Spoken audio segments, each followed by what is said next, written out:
सब दिन रखल पापा घर में सहेज के, आज काहे कैले बारा पथल करेज के। सखिया सहेली छूट जाई पापा जानी करी विदाई। सखिया सहेली छूट जाई पापा जानी करी विदाई। सब दिन रखल पापा घर में सहेज के, आज काहे कैले बारा पथल करेज के। ए पापा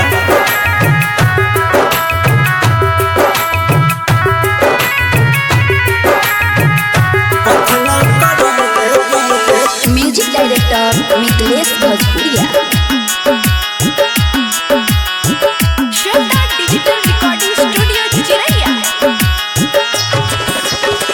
देव सारा सोना चांदी देव सारा धन हो, बेटी के रोआवा जनी पापा तू नयन हो।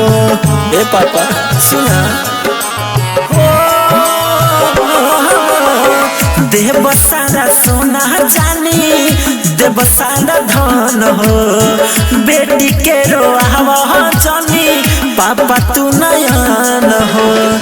नहिया के डोर टूट जाई पापा जानी करी विदाई।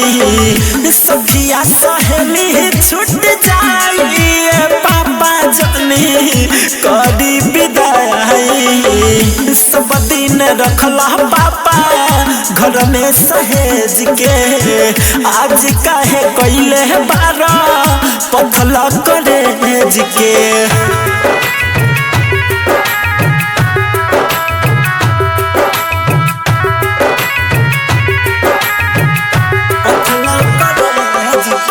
म्यूजिक डायरेक्टर मिथिलेश भोजपुरिया।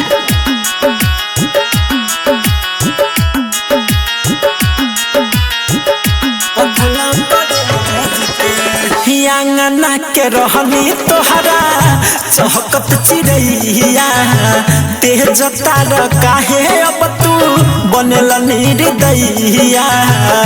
पापा पापा अंगना के रहनी तोहरा चहकत चिड़ैया, तेज तार काहे अब तू बनल निर्दयिया।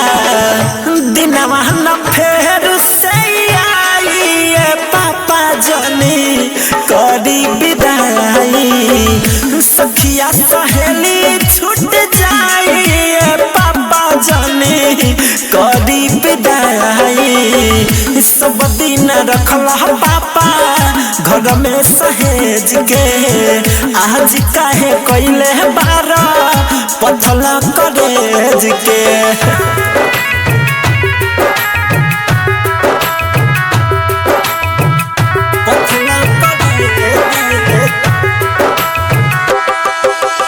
म्यूजिक डायरेक्टर मिथिलेश भोजपुरिया।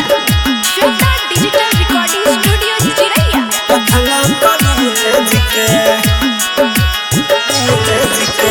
सुन सन लागी घरे अंगनैया, संज तू मलेश भैया करेला पड़ैया। भैया सुन सन लागी घरे अंगनैया, राहुल किसान भैया करेला पड़ैया। कैसन बा दुनिया करे तिरवाई पापा जानी करी विदाई। सखिया सहेली छूट जाई पापा जानी करी विदाई। सब दिन रखल पापा घर में सहेज के, आज काहे कैले बारा पथल करेज के। डिजिटल रिकॉर्डिंग स्टूडियो चिरैया।